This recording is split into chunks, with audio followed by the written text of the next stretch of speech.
Welcome!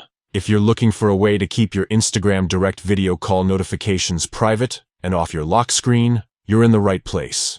Today, I'll walk you through the simple steps to hide those notifications so you can enjoy more privacy and fewer interruptions. Let's get started. First, unlock your phone and open the Settings app. This is where you control all your device's preferences.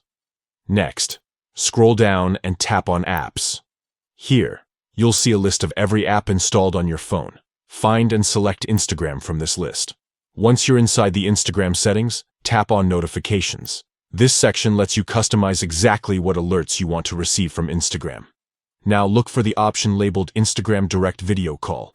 Tap on it to open the notification settings specifically for video calls. Inside, you'll see a setting called Lock Screen.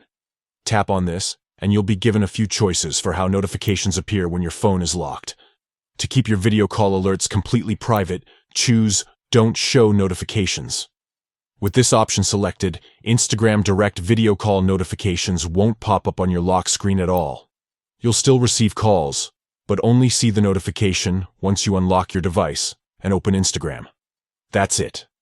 With these quick steps, your Instagram Direct Video Call notifications will no longer appear on your lock screen, giving you more control over your privacy. If you ever want to reverse this, just follow the same steps and select a different notification setting. Thanks for watching. If you found this guide helpful, make sure to check out more tips to keep your digital life private and organized. Have a great day.